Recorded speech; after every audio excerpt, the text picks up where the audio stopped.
കാൽമുട്ട് വേദന ഇന്ന് മാറാത്തൊരു അസുഖത്തിൽപ്പെട്ട ഒരു കാറ്റഗറിയാണ് ഈ കാൽമുട്ട് വേദന എന്ന് പറയുന്നത്. ഒരു 40 വയസ്സ് കഴിഞ്ഞാൽ 40 വയസ്സ് അടുത്താൽ തന്നെ ഇന്ന് കാൽമുട്ട് വേദന എന്ന് പറയുന്നത് ഒരു കോമൺ ആയിട്ട് കണ്ടുവരുന്ന സംഗതിയായിട്ട് മാറിയിട്ടുണ്ട്. എന്തുകൊണ്ടാണ് ഈ കാൽമുട്ട് വേദന ഈ ഒരു സമയത്ത് കൂടുതൽ വരാൻ കാരണം? പല ആളുകളും മെഡിസിൻസ് എടുക്കും, അല്ലെങ്കിൽ എന്തെങ്കിലുമൊക്കെ ഒരു ഓയിൽമെൻറ്റോ പെയിൻ കില്ലറോ എന്തെങ്കിലും അപ്ലൈ ചെയ്യും, പക്ഷേ എന്ത് ചെയ്യുന്നില്ല, ഇത് കംപ്ലീറ്റ് ആയിട്ട് മാറുന്നില്ല എന്നുള്ളതാണ്. അപ്പോൾ ഈ സെൽഫായിട്ടുള്ള ട്രീറ്റ്മെൻറ്റ് ചെയ്യുന്നതിന് മുമ്പ് എന്താണ് എനിക്കുള്ള വേദന, ഈ കാൽമുട്ട് വേദന വരാനുള്ള റീസൺ എന്താണ്, ഇതെങ്ങനെ വരാതെ നമുക്ക് ശ്രദ്ധിക്കാൻ കഴിയും എന്നുള്ളത് അറിയൽ നിർബന്ധമായിട്ടുള്ളൊരു കാര്യമാണ്. അതറിഞ്ഞാൽ മാത്രമാണ് നമുക്ക് ശരിയായ രീതിയിൽ ഒരു വേദന ഇല്ലാതെ തന്നെ നമുക്ക് നടക്കാനും ഓടാനും നമ്മുടെ സ്റ്റെപ്പ് കയറാനും ഒക്കെ സാധിക്കുകയുള്ളൂ. അപ്പോൾ ഇന്ന് നമ്മളോട് ഡിസ്കസ് ചെയ്യാൻ പോകുന്നത് കാൽമുട്ട് വേദനയെ കുറിച്ചിട്ടാണ്. അപ്പോൾ ഇന്ന് അതിനെക്കുറിച്ച് നമുക്കൊരു ഡീറ്റെയിൽ ആയിട്ട് ഡിസ്കസ് ചെയ്യാം. ഞാൻ doctor Siraj, medical officer, QNB hospital, Koduvally. അപ്പോൾ ഇന്ന് വേറെ ഏത് വേദനയേക്കാളും കൂടുതൽ നമ്മൾ പ്രയാസപ്പെടുന്നതാണ് കാൽമുട്ട് വേദന. നമുക്കൊരു ഫംഗ്ഷന് പോകണമെന്നുണ്ടെങ്കിൽ ഒന്ന് ഇവിടെ നിന്ന് ബാത്റൂമിലേക്ക് പോകണമെന്നുണ്ടെങ്കിൽ നമ്മുടെ ദൈനംദിന കാര്യങ്ങൾക്ക് ഒരു പരസഹായം ഇല്ലാതെ നീങ്ങിക്കിട്ടണമെന്നുണ്ടെങ്കിൽ കാൽമുട്ട് വേദന ഇല്ലാത്തൊരു ജീവിതം നമുക്ക് നിർബന്ധമാണ്. അതിനി ചെറിയ കുട്ടികളാകട്ടെ വലിയവരാകട്ടെ കാൽമുട്ട് വേദന കോമൺ ആയി വരുന്ന ഒരു കണ്ടീഷനാണ്. അപ്പോൾ ഈ കാൽമുട്ട് വേദന വരാനുള്ള സാധ്യതകൾ നമുക്ക് മൂന്നായിട്ട് ഒരു സിമ്പിളായിട്ട് നമുക്ക് പറയാം. ഒരു 3 കാരണങ്ങളാണ് പ്രധാനമായിട്ടും. ഒന്നാമത്തത് ഇൻഫ്ലമേഷന്. കാൽമുട്ടിൽ എന്ത് ചെയ്യുക, എന്തെങ്കിലും ഒരു ഇൻഫ്ലമേഷനൊക്കെ വരിക എന്നുള്ളതാണ്. അത് ചിലപ്പോൾ റൊമാറ്റിക് ആർത്രൈറ്റിസ്, എന്തെങ്കിലും റൊമാറ്റിക് ഇൻഫെക്ഷനൊക്കെ ഉണ്ടായിരിക്കാം. അങ്ങനെ ഇൻഫ്ലമേഷൻ വന്ന ആളുകളാണെങ്കിൽ ചിലപ്പോൾ എന്തായിരിക്കും, നല്ല പനിയൊക്കെ ഉണ്ടായിരിക്കും. ചിലപ്പോൾ നല്ല പനി എക്സ്റ്റേണലി ഒക്കെ പനിക്കണം എന്നുണ്ടാകില്ല, പക്ഷെ ഉള്ളിൽ ഭയങ്കര ഒരു കുളിര് പോലെ തോന്നുക, അല്ലെങ്കിൽ വായൊക്കെ കഴിക്കുന്ന പോലെ ഫീൽ ചെയ്യുക, നല്ല ക്ഷീണം തോന്നുക. അതുപോലെ കാൽമുട്ട് ഭാഗത്ത് തൊടുന്ന നേരത്തൊക്കെ നല്ല പെയിൻ, ജസ്റ്റ് മുട്ടിൽ തൊടുന്ന സമയത്ത് ആ സ്കിന്നിൽ തട്ടുന്ന സമയത്ത് തന്നെ നല്ല പെയിൻ വരിക. അവിടെ ഒരു ചൂട് നമ്മൾ തൊട്ട് നോക്കുമ്പോൾ നല്ല ഒരു ഹീറ്റ്, ഒരു ചൂടുള്ള ഒരു നേച്ചർ കാണുക. അതുപോലെ ഒരു വീക്കം, നല്ല സ്വെല്ലിംഗ് ഒക്കെ, ഒരു വീക്കൊക്കെ കാണുന്നുണ്ടെങ്കിൽ നിങ്ങൾക്ക് അവിടെ ഒരു ഇൻഫ്ലമേറ്ററി കണ്ടീഷൻ ഉണ്ടെന്നുള്ളത് ആദ്യം മനസ്സിലാക്കണം. അത് പല റീസൺസ് കൊണ്ട് ആയിരിക്കാം. മറ്റെന്തെങ്കിലും അസുഖം കാരണമായിരിക്കാം, മറ്റെന്തെങ്കിലും വൈറ്റമിൻ ഡെഫിഷ്യൻസി കാരണമായിരിക്കാം, വേറെ എന്തെങ്കിലും പ്രശ്നങ്ങൾ കൊണ്ടായിരിക്കാം. അപ്പോൾ സിമ്പിളായിട്ട് പറഞ്ഞാൽ ഇൻഫ്ലമേഷൻ കാരണമായിട്ട് കാൽമുട്ടിൽ എന്തുണ്ടായിരിക്കും, ഈ പറഞ്ഞ അടയാളങ്ങൾക്ക് ഉണ്ടല്ലോ, സ്വെല്ലിംഗ് ഉണ്ടാവുക, വീക്കം വരിക, അതേപോലെ തൊടുമ വേദന ഉണ്ടാകുക, ഒരു ചൂടൊക്കെ അനുഭവം ചെയ്യുക, ശരീരത്തിൽ നല്ല ക്ഷീണം വരിക, നല്ല പനി പോലൊക്കെ അനുഭവപ്പെടുന്നുണ്ടെങ്കിൽ നിങ്ങൾക്ക് കാൽമുട്ടിൽ ഇൻഫ്ലമേഷൻ ഉണ്ട് എന്നുള്ളത് ആദ്യം തിരിച്ചറിയുക എന്നുള്ളതാണ്. അതുമൂലം എന്ത് ചെയ്യും, ഈ പറഞ്ഞതുപോലെ പെയിൻ ഉണ്ടായിരിക്കും, നിങ്ങൾക്ക് തൊടുമ വേദന ഉണ്ടായിരിക്കും, നടക്കുമ്പോൾ വേദന ഉണ്ടായിരിക്കും, ചെറിയ രൂപത്തിൽ മൂവ്മെൻറ്റ് നടത്തുമ്പോൾ ചിലപ്പോൾ റെസ്റ്റിൽ പോലും അനങ്ങാതെ ഇരിക്കുമ്പോൾ പോലും എന്ത് ചെയ്യും, നല്ല വേദനയും നല്ല പ്രയാസങ്ങളും ഉണ്ടാകും എന്നുള്ളതാണ് ഇതിൻ്റെ ഒരു പ്രത്യേകത. അതാണ് ഇൻഫ്ലമേഷൻ കാരണമായിട്ട് കാൽമുട്ട് വേദന വന്നാൽ ഉണ്ടാകുന്നത്. രണ്ടാമതൊരു കാറ്റഗറി എന്താണെന്ന് ചോദിച്ചിട്ടുണ്ടെങ്കിൽ കാർട്ടിലേജിന് എന്തെങ്കിലും പ്രശ്നങ്ങൾ വരിക എന്നുള്ളതാണ്. നമുക്കറിയാം കാൽമുട്ട് എന്ന് പറയുന്നത് നമ്മുടെ 2 എല്ലുകൾ ജോയിൻറ്റ് ചെയ്യുന്ന ഒരു ഭാഗമാണ്. അപ്പോൾ ഈ 2 ജോയിൻറ്റിന് ഇടയിലായിട്ട് എന്ത് ചെയ്യുന്നുണ്ട്, 2 എല്ലിൻ്റെ അറ്റങ്ങളിൽ എന്തുണ്ട്, ഒരു ഗ്രീസി ആയിട്ടുള്ള സോഫ്റ്റ് ആയിട്ടുള്ള ഒരു എല്ലുണ്ട്. അതാണ് കാർട്ടിലേജ് എന്ന് പറയുന്നത്. അപ്പോൾ അതിൻ്റെ ഒരു പ്രവർത്തനം അവിടെ വളരെ ഇമ്പോർട്ടൻ്റ്. നമ്മളെ കാല് ശരിയായി മടങ്ങാനും നിവരാനും അവിടെ നല്ല മൂവ്മെൻറ്റ് കിട്ടാനൊക്കെ അവിടെയുള്ള ആ ഒരു കാർട്ടിലേജും അതേപോലെ അവിടെ സൈനോവിയൽ ഫ്ലൂയിഡ് എന്ന് പറഞ്ഞൊരു ഫ്ലൂയിഡ് ഉണ്ട്. അപ്പോൾ ഇതിൻ്റെ പ്രവർത്തനം വളരെ വളരെ ഇമ്പോർട്ടൻ്റാണ്. അപ്പോൾ ചില ആളുകൾക്ക് നമ്മൾ എക്സ്റേ എടുത്ത് നോക്കിയാൽ എങ്ങനെ ഉണ്ടാകുക, ആ ഒരു ഗ്യാപ്പ് കുറഞ്ഞിട്ടുണ്ടായിരിക്കും, 2 എല്ല് തമ്മിലുള്ള ഗ്യാപ്പ് കുറഞ്ഞിട്ടുണ്ടായിരിക്കും, ചിലപ്പോൾ 2 ടച്ച് ആയിട്ടുണ്ടായിരിക്കും. പിന്നെ അതേപോലെ തന്നെ അതിൻ്റെ ഉള്ളിൽ ഫ്ലൂയിഡ് എന്നൊക്കെ വളരെ കുറഞ്ഞ കേസുകളൊക്കെ ഉണ്ടാകാറുണ്ട്. അത് കൂടുതലായിട്ടൊരു 70 വയസ്സൊക്കെ കഴിഞ്ഞ ആളുകൾക്കാണെന്നുണ്ടെങ്കിൽ കോമൺ ആയിട്ടുള്ളൊരു സംഗതിയാണ് ഈ പറഞ്ഞുള്ള കാർട്ടിലേജിന് എന്തെങ്കിലും പറ്റി പോവുക, അല്ലെങ്കിൽ ഈ സൈനോവിയൽ ഫ്ലൂയിഡിന് എന്ത് ചെയ്യുക, അതിൻ്റെ ഇടയിൽ ഈ 2 എല്ലിൻ്റെ ഇടയിൽ എന്ത് ചെയ്യുന്നുണ്ട്, ഒരു ഫ്ലൂയിഡ് ഉണ്ട്. ആ ഫ്ലൂയിഡിന് എന്ത് സംഭവിക്കുക, ഒരു വാട്ടറി ആയിട്ടുള്ള ഒരു ഗ്രീസി ആയിട്ടുള്ള ഒരു ഫ്ലൂയിഡ് അവിടെ ഉണ്ട്. അത് ആ ഫ്ലൂയിഡാണ് അവിടെയുള്ള എന്താ പറയുക, നല്ല രീതിയിൽ മടങ്ങാനും നിവരാനും ഈ പറഞ്ഞതിനൊക്കെ ഹെൽപ്പ് ചെയ്യുന്ന വലിയൊരു പ്രാധാന്യമുള്ള ഒരു ഫ്ലൂയിഡാണ് ഈ സൈനോവിയൽ ഫ്ലൂയിഡ് എന്ന് പറയുന്നത്. അപ്പോൾ ആ ഒരു ഫ്ലൂയിഡൊക്കെ എന്ത് ചെയ്യുക, ഉണങ്ങിപ്പോവുക, അല്ലെങ്കിൽ കാൽമുട്ടിൻ്റെ ഭാഗത്തുള്ള വിടവൊക്കെ കുറഞ്ഞിട്ട് എന്ത് ചെയ്യുക, അവിടുത്തെ കാർട്ടിലേജിനൊക്കെ കംപ്ലയിൻറ്റ് വന്നു കഴിഞ്ഞാൽ ഈ പറഞ്ഞതുപോലെയുള്ള എന്ത് ചെയ്യും, ഒരു ബോൺ ടു ബോൺ 2 എല്ലും കൂടി തട്ടുന്ന ഒരു സാഹചര്യം അല്ലെങ്കിൽ അതിനോടടുത്തൊരു സിറ്റുവേഷൻ ഉണ്ടായിരിക്കും. അപ്പോൾ അങ്ങനെ വന്നു കഴിഞ്ഞാൽ ശരിയായ രീതിയിൽ കാൽമുട്ട് മടക്കാൻ പറ്റില്ല, നല്ല വേദന ഉണ്ടായിരിക്കും എന്നുള്ളതാണ്. അങ്ങനെയുള്ളവർക്ക് ചിലപ്പോൾ എന്ത് ചെയ്യുക, ഈ പറഞ്ഞതുപോലെ സ്വെല്ലിങ് ഉണ്ടാവണമെന്നില്ല, ഒരു വീക്കം ഉണ്ടാകണമെന്നില്ല, അല്ലെങ്കിൽ തുടരെ നേരത്തെ ചൂടുണ്ടാകണമെന്നോ പനി ഉണ്ടാകണമെന്നൊന്നുമില്ല. പക്ഷെ എന്തുണ്ടാവും, നടക്കുന്ന സമയത്ത് വേദന ഉണ്ടാകും എന്നുള്ളത് എന്നുള്ളതാണ്. ഞാൻ നേരത്തെ പറഞ്ഞത് ചിലപ്പോൾ ഫുൾ ടൈം വേദന ഉണ്ടാവും ഇൻഫ്ലമേഷൻ വന്നത് പ്രകാരമാണെങ്കിൽ. ഇനി അതല്ല, ഈ പറഞ്ഞതുപോലെ ഒരു ജോയിൻറ്റിൻ്റെ അവിടെ ഉണ്ട്, ആ ജോയിൻറ്റിന് അവിടെയുള്ള സൈനോവിൽ ഫ്ലൂയിഡ് കുറഞ്ഞത് കാരണമായിട്ടോ അല്ലെങ്കിൽ ആ ഒരു കാർട്ടിലേജ് എന്നുള്ള ഭാഗം എന്തെങ്കിലും ഡാമേജ്ഡ് ആയിട്ടുള്ളതാണെന്നുണ്ടെങ്കിൽ ഈ പറഞ്ഞതുപോലെ നടക്കുന്ന സമയത്ത് നല്ല വേദന ഉണ്ടാകും. കൂടുതൽ നടന്നു കഴിഞ്ഞാൽ നല്ലോണം വേദന കൂടും എന്നുള്ളതാണ്. അപ്പോൾ അങ്ങനെയുള്ള ആളുകൾ ശ്രദ്ധിക്കുക, ഇത് കാർട്ടിലേജ് അല്ലെങ്കിൽ ഈ ഒരു പറഞ്ഞ ഫ്ലൂയിഡിൻ്റെ കുറവ് കാരണമായിട്ടാണ് വേദന വരെ വന്നിട്ടുള്ളത് എന്നുള്ളത് മനസ്സിലാക്കി വെക്കുക. മൂന്നാമതൊരു കാരണം ഇപ്പോൾ പ്രധാനമായിട്ടുള്ളത് എന്തെങ്കിലും ഡീഫോമിറ്റി സംഭവിക്കുക എന്നുള്ളതാണ്. അതായത് സാധാരണയുള്ള സ്ട്രക്ചർ വിഭിന്നമായിട്ട് എന്തെങ്കിലും മാറ്റം സംഭവിക്കുക. ചില ആളുകൾക്ക് നമ്മളെ കാല് കണ്ടാൽ മനസ്സിലാവും അതിങ്ങനെ വളഞ്ഞിട്ടുണ്ടായിരിക്കും, ഉള്ളിലോട്ട് ഇങ്ങനെ ഒരു ബെൻഡായിട്ടുണ്ടായിരിക്കും. ഇനി ചില ആളുകൾക്ക് പുറമേക്ക് ഇങ്ങനെ ബെൻഡായിട്ടുണ്ടായിരിക്കും. ചില ആളുകൾക്ക് അവിടെ മാത്രം വീക്കം അല്ലെങ്കിൽ രണ്ട് ഭാഗം ഒരു എല്ലും മോൾക്ക് ഇങ്ങനെയാണെന്നുണ്ടെങ്കിൽ ഒരു പള്ളി താഴത്തേക്ക് അങ്ങനെ ഡീഫോമിറ്റി ഉണ്ടായിരിക്കും. എക്സ്റേ എടുത്ത് നോക്കിയാൽ അതിൻ്റെ ഷേപ്പ് കറക്റ്റ് നമുക്ക് ബോൺ എല്ല് എങ്ങനെയാണ് നിൽക്കുന്നതെന്ന് കറക്റ്റ് മനസ്സിലാക്കാൻ കഴിയും. അപ്പം അങ്ങനെ അവിടെ എന്തെങ്കിലും ഡീഫോമിറ്റി ഉണ്ടാകും, അല്ലെങ്കിൽ അവിടെ ലിഗമെൻറ്റിന് ടെൻഡനൊക്കെ ബ്രേക്ക്, ചില ആളുകൾക്ക് മുട്ട് തെറ്റിപ്പോകുക എന്ന് പറയും. ഫുട്ബോൾ കളിക്കുന്ന സമയത്ത് എന്തെങ്കിലും അല്ലെങ്കിൽ പെട്ടെന്ന് തിരിഞ്ഞതായിരിക്കാം, ഇവിടെ എന്തെങ്കിലും വെയിറ്റ് എടുത്ത് തിരികെയോ അല്ലെങ്കിൽ പെട്ടെന്ന് വെയിറ്റ് എടുത്ത് എന്തെങ്കിലും എണീറ്റതോ അങ്ങനെ എന്തെങ്കിലും ആയിരിക്കും. പക്ഷെ ആ ഒരു ട്വിസ്റ്റിങ്ങിൽ എന്ത് സംഭവിക്കും, ഇതിൻ്റെ ഇടയിലുള്ള ലിഗമെൻറ്റിനൊക്കെ ഡീഫോമിറ്റി സംഭവിക്കും. ചിലപ്പോൾ അത് പൊട്ടിപ്പോകും. ചില കേസുകൾ ഡോക്ടേഴ്സ് പറയും നിങ്ങളത് ലിഗമെൻറ്റ് ACL പോയി PCL പോയി നിങ്ങൾ എന്ത് ചെയ്യണം, സർജറി ചെയ്യണം എന്നൊക്കെ പറയും. ഫസ്റ്റ് ഗ്രേഡ് സെക്കൻഡ് ഗ്രേഡ് എന്നൊക്കെ സ്കാൻ ചെയ്താൽ മനസ്സിലാക്കാൻ പറ്റും. അപ്പോൾ അങ്ങനെ ഒരു ഡീഫോമിറ്റി സംഭവിച്ച് കഴിഞ്ഞാലും ഈ പറഞ്ഞതുപോലെയുള്ള പ്രശ്നങ്ങൾ ഉണ്ടാകും. അത് പല രീതിയിൽ സംഭവിക്കാം. ഞാനത്തെ പറഞ്ഞ പോലെ ചിലപ്പോൾ എന്തായിരിക്കും പുറമേ ആയിരിക്കാം, പുറമേയുള്ള മസിൽസിന് എന്തെങ്കിലും ഡിഫോമിറ്റി സംഭവിക്കാം, ചിലപ്പോൾ ഉള്ളിലുള്ള ഈ പറഞ്ഞതുപോലെ ലിഗമെൻസിന് എന്തെങ്കിലും ഡിഫോമിറ്റി സംഭവിക്കാം. അപ്പോൾ അതൊക്കെ ഡിപ്പെൻഡബിളാണ്. കണ്ടീഷൻ അനുസരിച്ചിട്ട് എന്താണോ അതുണ്ടാകാനുള്ള റീസൺ അതിനനുസരിച്ചിരിക്കും അതിൻ്റെ ഡിഫോമിറ്റി എന്നുള്ളതാണ്. അപ്പോൾ ഈ പറഞ്ഞതുപോലെ ഒന്ന് ഇൻഫ്ലമേഷൻ പ്രകാരം എന്തെങ്കിലും ഇൻഫെക്ഷൻ കാരണമൊക്കെ ആയിട്ട് നീർക്കെട്ടൊക്കെ വന്നിട്ട് വേദന വരാം. രണ്ടാമത് ഈ പറഞ്ഞതിലുള്ള സൈനോവിൽ ഫ്ലൂയിഡ് അല്ലെങ്കിൽ കാർട്ടിലേജ് ഒക്കെ കുറഞ്ഞിട്ട് കാൽസ്യമൊക്കെ കുറഞ്ഞിട്ട് വിറ്റാമിൻ്റെ ഒക്കെ കുറവ് കാരണമായിട്ട് ഈ പറഞ്ഞതുപോലെയുള്ള എന്ത് സംഭവിക്കും, വേദന വരാനുള്ള സാധ്യത വളരെ കൂടുതലാണ്.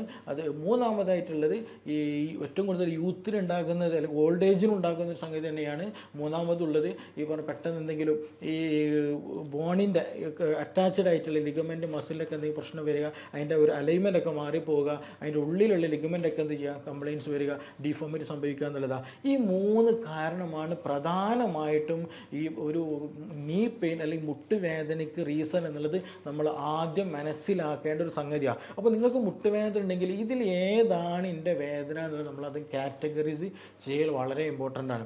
അപ്പോൾ ഒന്നാമത്തെ കേസിൽ ഫുൾ ടൈം ചിലപ്പോൾ വേദന ഉണ്ടായിരിക്കും, തൊടുമ്പോഴും ഇരിക്കുമ്പോഴൊക്കെ വേദന ഉണ്ടായിരിക്കും. രണ്ടാമത്തെ കേസിൽ എന്താണ്, നടക്കുന്ന സമയത്ത് നല്ലോണം വേദന, കൂടുതൽ നടന്നാൽ വേദന കൂടുമെന്നുള്ളതാണ്. മൂന്നാമത്തെ കേസ് എന്ന് വെച്ചിട്ടുണ്ടെങ്കിൽ ചിലപ്പം നടക്കുമ്പോൾ ഉണ്ടായിരിക്കും, ബ്രസ്റ്റിലും ഉണ്ടായിരിക്കും, നീർക്കെട്ട് ചിലപ്പം കൂടും ചിലപ്പം കുറയും, ഇങ്ങനെയുള്ള മാറ്റങ്ങളൊക്കെ ഉണ്ടായിരിക്കും എന്നുള്ളതാണ്. അപ്പോൾ അത് ഏതാണെന്ന് കാറ്റഗറി ചെയ്യണമെന്നുണ്ടെങ്കിൽ അതിനനുസരിച്ചുള്ള ഹിസ്റ്ററി, പേഷ്യൻ്റ് വീണതാണോ അല്ലെങ്കിൽ അതെല്ലാം പ്രായം മൂലമുള്ളതാണോ അല്ലെങ്കിൽ വേറെ എന്തെങ്കിലും അസുഖം വന്നതാണോ എന്നുള്ളത് കൃത്യമായിട്ട് പരിശോധിച്ചാൽ മാത്രമേ മനസ്സിലാക്കാൻ കഴിയുള്ളൂ. ഞാൻ ഇത്രയും ഡീറ്റെയിൽ ആയിട്ട് പറയാൻ കാരണം നമ്മളൊരു ബാം തേക്കുമ്പോൾ അല്ലെങ്കിൽ ചില ആളുകൾ എന്ത് ചെയ്യും വെറുതെ ഉഴിയും വേദന എന്നുള്ളത്. അപ്പോൾ ചില റൊമാറ്റിക് കേസുകൾ ഇൻഫ്ലമേഷനൊക്കെ കൂടുതലുള്ള കേസുകളാണെങ്കിൽ നമ്മളൊരിക്കലും ഒഴിയാൻ പാടില്ല. അപ്പോൾ അതുകൊണ്ട് എന്താണ് വേദന എന്നുള്ളത് തിരിച്ചറിഞ്ഞിട്ട് എന്താണ് അതിന് റീസൺ എന്ന് അറിയൽ നിർബന്ധമായിട്ടുള്ള കാര്യമാണ്. ഇനി ചില ആളുകൾക്ക് ചില ഭക്ഷണങ്ങളൊക്കെ കഴിക്കുന്ന സമയത്ത് എന്ത് ചെയ്യും ഈ വേദന കൂടുതലായിട്ട് വരുന്നത് പലപ്പോഴും കംപ്ലയിൻറ്റ് പറയാറുണ്ട്. അതിന് പ്രത്യേകമായിട്ടുള്ള എന്തെങ്കിലും അലർജിക് ഫുഡുകൾ ചില ആളുകൾക്ക് ഉണ്ടായിരിക്കും. ചില ആളുകൾക്ക് ലാക്ടോസ് ഇൻടോളറൻസ്, എന്തെങ്കിലും മിൽക്ക് പ്രൊഡക്റ്റുകളൊന്നും വല്ലാണ്ട് കഴിക്കാൻ പറ്റില്ല. അങ്ങനെയുള്ളവർ എന്ത് ചെയ്യും ഈ പ്രൊഡക്റ്റുകളൊക്കെ എടുക്കുന്ന സമയത്ത് ഈ പറഞ്ഞതുപോലെയുള്ള കാൽമുട്ടിൽ എന്തോ നല്ല വേദന വരിക, അവിടെ ഒരു ഇൻഫ്ലമേറ്ററി കണ്ടീഷനൊക്കെ പലപ്പോഴും പല ആളുകൾക്കും ഉണ്ടാകാറുണ്ട്. അപ്പോൾ അങ്ങനെയുള്ള ഭക്ഷണങ്ങളൊക്കെ ഒഴിവാക്കുക. ഇതിൽ പിന്നൊരു കാര്യം എന്ന് വെച്ചിട്ടുണ്ടെങ്കിൽ നമ്മൾ റിഫൈൻഡ് ഷുഗറുകളൊക്കെ ഉണ്ടല്ലോ, അമിതമായിട്ട് ഷുഗർ എടുക്കുന്ന ശീലം നിർബന്ധമായിട്ട് ഒഴിവാക്കണം. നിങ്ങൾക്ക് ഇൻഫ്ലമേഷൻ ഉണ്ട്, കാൽമുട്ട് വേദനയുണ്ട്, ഈവൻ ബാക്ക് പെയിൻ അടക്കം എവിടെയൊക്കെ ശരീരത്തിൽ വേദനയുണ്ടോ അങ്ങനെയുള്ള ആളുകളാണ് നിങ്ങളെങ്കിൽ നിങ്ങൾ എന്ത് ചെയ്യരുത്, മധുരം അമിതമായിട്ട് എടുക്കരുത്. പ്രത്യേകിച്ച് ഷുഗറുള്ള ആളുകളാണെങ്കിൽ നിർബന്ധമായിട്ടും അത് ക്യാൻസൽ ചെയ്യണം. കാരണം ശരീരത്തിൽ ഷുഗർ കൂടുന്ന കണ്ടീഷൻ ഉണ്ടായിക്കഴിഞ്ഞാൽ ഇൻഫ്ലമേഷൻ പെട്ടെന്നുണ്ടാകും, ശരീരത്തിൽ പെട്ടെന്ന് അസുഖങ്ങൾ വന്നുകൊണ്ടിരിക്കും എന്നുള്ളതാണ്. അത് ഷുഗറിൻ്റെ ഒരു പ്രത്യേകത അങ്ങനെയാണ്. അപ്പോൾ നമ്മൾ കൂടുതലായിട്ട് ഇൻഫ്ലമേഷൻ ഉണ്ട്, വേദനയൊക്കെ ഉണ്ടെന്നുണ്ടെങ്കിൽ മധുരം കംപ്ലീറ്റ് എന്ത് ചെയ്യണം, കട്ട് ഓഫ് ചെയ്യണം. അമിതമായിട്ട് മധുരം എടുക്കുന്ന ശീലങ്ങളുണ്ടെങ്കിൽ നിർബന്ധമായിട്ടും മാറ്റുക തന്നെ ചെയ്യണം. നല്ല വെള്ളം കുടിക്കാൻ എന്ത് ചെയ്യുക ശ്രദ്ധിക്കുക. അതേപോലെ നല്ല ശോധന കിട്ടുന്നുണ്ടെന്ന് ഉറപ്പുവരുത്തണം. നമ്മുടെ ഇൻപുട്ടും ഔട്ട്പുട്ടും കഴിക്കുന്നതും പുറം തള്ളുന്നതും കറക്റ്റ് ഫ്ലോയിലാണ്, ശരിയായ രീതിയിൽ ആനുപാതികത്തിലാണ് എന്നുള്ളത് നിർബന്ധമായിട്ടും ഉറപ്പുവരുത്തണം. ഇനി നിങ്ങൾക്ക് അസുഖങ്ങളൊക്കെ ഉണ്ട്, വേദന, ഇൻഫ്ലമേഷൻ ഒക്കെ ഉണ്ടെന്നുണ്ടെങ്കിൽ നിങ്ങൾ എടുക്കാൻ ശ്രദ്ധിക്കേണ്ടത് omega-3 ഫിഷ് ഓയിൽ ഉണ്ടല്ലോ, അത് നന്നായിട്ട് എടുക്കാൻ ശ്രദ്ധിക്കുക. ദിവസം ഒരു മിനിമം 2 എണ്ണമൊക്കെ എന്ത് ചെയ്യുക എടുക്കൽ വളരെ നല്ലതാണ്. ഇൻഫ്ലമേഷൻ കുറയ്ക്കാനും നീർക്കെട്ട് കുറയ്ക്കാനും പെട്ടെന്ന് പെയിനൊക്കെ കുറയ്ക്കാനൊക്കെ നന്നായിട്ട് ഹെൽപ്പ് ചെയ്യും.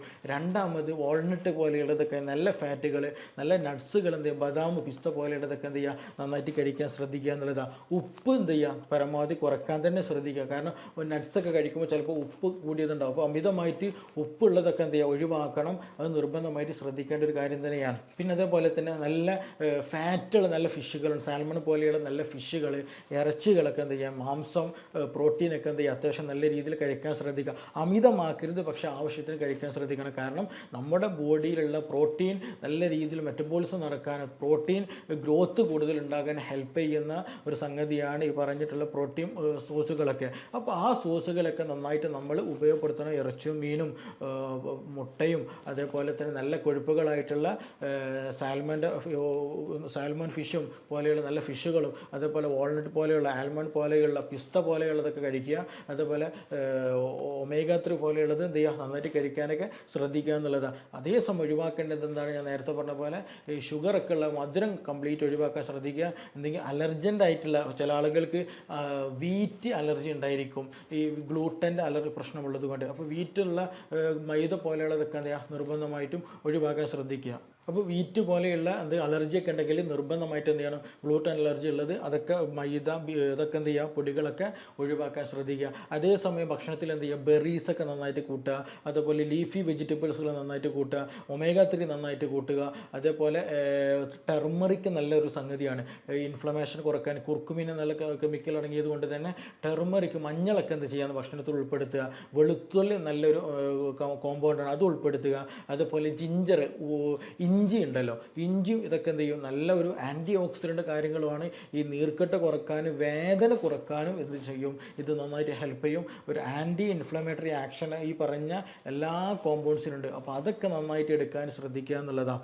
ഇനി ഇതെങ്ങനെയൊക്കെ വേദന എന്തുകൊണ്ടൊക്കെ ഉണ്ടാകും, നമ്മൾ ഇൻഫ്ലമേഷൻ പറഞ്ഞു, ഇതേപോലെ ഡിഫോമിറ്റിയുടെ കേസ് ഇതൊക്കെ പറഞ്ഞു. ഇത് വരാൻ പല റീസൺസ് കൊണ്ട്. ഒന്ന് പാരമ്പര്യമായിട്ട് നിങ്ങൾക്ക് കാൽസ്യത്തിന് പ്രശ്നമുണ്ട്, ഷുഗറിൻ്റെ പ്രശ്നമുണ്ട് എന്നുണ്ടെങ്കിൽ നിങ്ങൾക്ക് പാരമ്പര്യമായിട്ട് പ്രശ്നങ്ങളുണ്ടാകാം. ചില ആൾക്ക് ഒബേസിറ്റി, പൊണ്ണത്തടി കാരണമായിട്ടും കാൽമുട്ടിന് വേദന, ഡാമേജ് വരും എന്നുള്ളതാണ്. അപ്പോൾ പൊണ്ണത്തടിയാണ് റീസൺ എന്നുണ്ടെങ്കിൽ തീർച്ചയായിട്ടും അത് ഒഴിവാക്കാനുള്ള പരിഹാരം കാണുക എന്നുള്ളത് തന്നെയാണ്. ചില ആളുകൾക്ക് ഭക്ഷണ ക്രമീകരണം തീരെ പ്രോപ്പറായിട്ടുണ്ടായിരിക്കില്ല.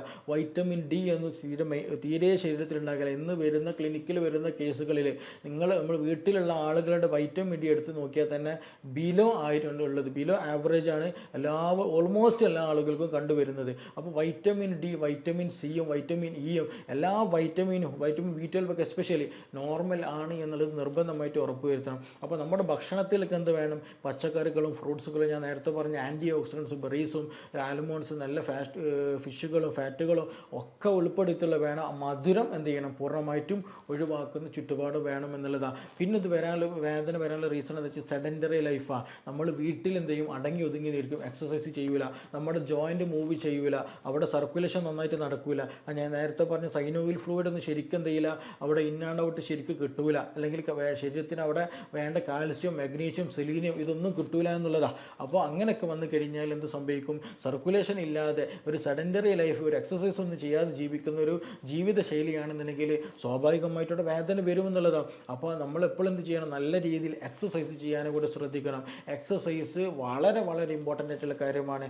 എക്സസൈസ് ചെയ്യാത്തത് കൊണ്ടാണ് ഇന്നും ഉള്ള മിക്ക വൈറ്റമിൻ ഡെഫിഷ്യൻസിയുടെയും അല്ലെങ്കിൽ തേയ്മാനം പോലെയുള്ള പ്രശ്നങ്ങൾക്കും ഈ കാൽമുട്ടിൻ്റെ വേദനയുടെ അല്ലെങ്കിൽ നീർക്കെട്ടിൻ്റെ ഇതിനൊക്കെ മെയിൻ സോഴ്സ് ഓഫ് എന്ന് പറയുന്നത് ഈ പറഞ്ഞ കാര്യങ്ങളാണ്. അപ്പോൾ ഇനി ഇത് ഡോക്ടറെ എനിക്ക് പ്രശ്നങ്ങളൊക്കെ ഉണ്ട്, ഇതെങ്ങനെ ചെയ്യാമെന്നുള്ള സംശയങ്ങളുണ്ടായിരിക്കും. ഇപ്പോൾ ചില ആളുകൾ എവിടെയെങ്കിലും വീണിട്ടുള്ള അല്ലെങ്കിൽ പെട്ടെന്ന് മുട്ടുകുത്തി ഒന്ന് വീണോ, അപ്പോൾ ഒരു ഇൻഫ്ലമേഷൻ വേദന കാര്യം വന്നാണെന്നുണ്ടെങ്കിൽ നിങ്ങൾ അവിടെ എന്ത് ചെയ്യണം, നല്ലൊരു കോൾഡ് പാക്ക് വെക്കണം. നല്ല തണുത്ത വെള്ളം കൊണ്ട് കഴുകുകയോ അല്ലെങ്കിൽ ഒരു ഐസ് വെച്ചിട്ട് എന്ത് ചെയ്യണം, അവിടുത്തെ ഇൻഫ്ലമേഷൻ നീർക്കെട്ട് ഫോം ചെയ്തത് ഒഴിവാക്കാൻ ശ്രദ്ധിക്കണം. ശ്രദ്ധിക്കണം. ചില കേസുകളുണ്ടായിരിക്കും നന്നായിട്ട്, ഞാൻ നേരത്തെ പറഞ്ഞു, എല്ലാ കേസും നമ്മൾ എന്ത് ചെയ്യരുത്, ഒഴിയാൻ നിൽക്കരുത്. നല്ല ഇൻഫ്ലമേഷനും പനിയൊക്കെ നല്ല ചൂടൊക്കെ ഉണ്ടെന്നുണ്ടെങ്കിൽ അവിടെ ഒരിക്കലും ചില ആളുകൾ കയ്യിലൊക്കെ നന്നായിട്ട് ഒഴിയും, അത് കൂട്ടുകയുള്ളൂ, അപ്പോൾ വേദന കൂട്ടുകയുള്ളൂ. അപ്പോൾ എല്ലാ കേസുകളും കൊണ്ടുപോയിട്ട് എന്ത് ചെയ്യരുത്, നിങ്ങളൊരിക്കലും ബാം തേച്ചിട്ടോ തൈലം തേച്ചിട്ടോ ഒന്നും ഒഴിയുന്ന ഒരു സിറ്റുവേഷൻ ഉണ്ടാകരുത്.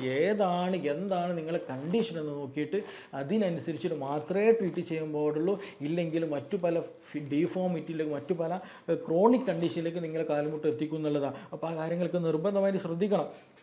അപ്പോൾ ഞാൻ പറഞ്ഞു വരുന്നത്, അപ്പോൾ അങ്ങനെ എന്തെങ്കിലും വേദന ഉണ്ടെങ്കിൽ എന്ത് ചെയ്യുക, കോൾഡ് കംപ്രഷൻ, വീണിട്ട് എന്തെങ്കിലും പ്രശ്നങ്ങളുണ്ടെങ്കിൽ കോൾഡ് കംപ്രഷനൊക്കെ വെക്കുക. അല്ലാതെ നിങ്ങൾ ഒരു സെഡൻറ്ററി ലൈഫ്, നിങ്ങളെപ്പോഴും ഓഫീസിൽ വർക്ക് ചെയ്യുന്ന ഒരാൾ പെട്ടെന്ന് നോക്കുമ്പോൾ കാലിൽ ഇങ്ങനെ ഒരു വേദനയ്ക്ക് വരുന്നുണ്ടെങ്കിൽ തീർച്ചയായിട്ടും എന്ത് ചെയ്യണം, ചെറിയ രൂപത്തിൽ എക്സസൈസ് കാര്യങ്ങളൊക്കെ ചെയ്ത് കാലിൻ്റെ മൂവ്മെൻറ്റ് എന്ത് ചെയ്യണം, കൂട്ടിക്കൊണ്ടുവരണം എന്നുള്ളതാണ്. നമ്മുടെ നാട്ടിൽ നിന്ന് ഫിസിയോതെറാപ്പി സെൻറ്ററുകൾ കൂടുതൽ വരാനുള്ള, അല്ലെങ്കിൽ അവർക്ക് കൂടുതൽ റിസൾട്ട് വരാനുള്ള, അല്ലെങ്കിൽ അവർക്ക് ഇത്രയും ആളുകൾക്ക് ഇങ്ങനെ ഒരു സംവിധാനത്തിന് ആവശ്യം വരാൻ പ്രധാന കാരണം എന്തുകൊണ്ടാണെന്ന് ചോദിച്ചിട്ടുണ്ടെങ്കിൽ എന്താണ്, അവർ ചെയ്യുന്ന വളരെ നല്ലൊരു സേവനമാണ്. പക്ഷേ അവർക്ക്, അല്ലെങ്കിൽ ഈ നാട്ടിൽ ഫിസിയോതെറാപ്പി എന്നുള്ളൊരു ബോഡി മൂവ്മെൻറ്റ്സ് കൂട്ടുന്ന ഒരു സെൻറ്റേഴ്സുകൾ കൂടാനുള്ളൊരു പ്രധാന കാരണം എന്താണ്, നമ്മളെല്ലാവരുടെയും ലൈഫ് സ്റ്റൈൽ സെഡൻറ്ററി ലൈഫായി എന്നുള്ളതാണ്. അപ്പോൾ നമ്മൾ എന്ത് ചെയ്യണം, നല്ല രീതിയിൽ മൂവ്മെൻറ്റ്സ് കാര്യങ്ങളും എപ്പോഴും ഉണ്ടാകണം. എത്ര റെസ്റ്റ് എടുക്കുന്നോ അത്ര മൂവ്മെൻറ്റ്സ് ഉണ്ടാക്കിയെടുക്കുക എന്നുള്ളതാണ്. അപ്പോൾ എന്ത് ചെയ്യുക, നിങ്ങൾ കൂടുതലായിട്ട് വേദനയും കാര്യങ്ങളൊക്കെ എന്നുണ്ടെങ്കിൽ തൊട്ടടുത്ത് ഫിസിയോതെറാപ്പി അവിടെ പോയിട്ട് അവരുടെ നിർദ്ദേശം അനുസരിച്ചിട്ട് തന്നെ എന്ത് ചെയ്യണം, എക്സസൈസുകൾ കാര്യങ്ങളൊക്കെ പരിശീലിക്കുക എന്നുള്ളതാണ്. അപ്പോൾ ആവശ്യത്തിന് വേണ്ട മൂവ്മെൻറ്റ് വേണം, ആവശ്യത്തിന് വേണ്ട റെസ്റ്റും വേണം. ഒന്നും കൂടാനും പാടില്ല, കുറയാനും പാടില്ല എന്നുള്ളതാണ്. അപ്പോൾ അങ്ങനെയുള്ള കാര്യങ്ങളിലൊക്കെ ശ്രദ്ധിക്കുക, നല്ല ഭക്ഷണം കഴിക്കുക, നന്നായിട്ട് ഉറങ്ങാൻ ശ്രദ്ധിക്കുക, നല്ല വെള്ളം കുടിക്കുക എന്നുള്ളതാണ്. ഈ കാര്യങ്ങളൊക്കെ ശ്രദ്ധിച്ചിട്ട് മുന്നോട്ട് കൊണ്ടുപോവുകയാണെന്നുണ്ടെങ്കിൽ നിങ്ങൾക്ക് എന്തില്ല, കൂടുതലായിട്ട് വലിയ തോതിലുള്ള അസുഖമൊന്നും വരാതെ, കാൽമുട്ട് വേദന ഒന്നും വരാതെ, നമുക്ക് പ്രശ്നങ്ങളൊന്നും ഇല്ലാതെ മുന്നോട്ട് കൊണ്ടുപോകാൻ കഴിയുമെന്നുള്ളതാണ്. അപ്പോൾ നിങ്ങൾക്ക് എന്തെങ്കിലും സംശയങ്ങളുണ്ടെങ്കിൽ, ഡോക്ടറെ എനിക്ക് 10-20 വയസ്സായി, എൻ്റെ എല്ല് തേഞ്ഞെന്ന് പറഞ്ഞിട്ടുണ്ട്, ഞാൻ എന്ത് ചെയ്യണമെന്ന് പല സംശയങ്ങളുണ്ടായിരിക്കും. ഇത് പോസിബിൾ ആണോ, ഇത് ട്രീറ്റബിൾ ആണോ, അല്ലെങ്കിൽ എൻ്റെ കാൽസ്യം കുറവാണ്, ഇതെങ്ങനെ മെയിൻറ്റെയിൻ ചെയ്തൊക്കെ സംശയമുള്ളവരുണ്ടായിരിക്കും. അപ്പോൾ അങ്ങനെ എന്തെങ്കിലും സംശയങ്ങൾ, കൂടുതൽ ക്ലാരിഫിക്കേഷൻ ആവശ്യമുള്ള ആളുകളൊക്കെ ഉണ്ടെങ്കിൽ നിങ്ങൾക്ക് താഴെ തന്നിട്ടുള്ള നമ്പറിൽ ബന്ധപ്പെടാവുന്നതാണ്. നമുക്കിനി മറ്റൊരു വിഷയവുമായി ബന്ധപ്പെട്ടിട്ട് വീണ്ടും കാണാം. താങ്ക്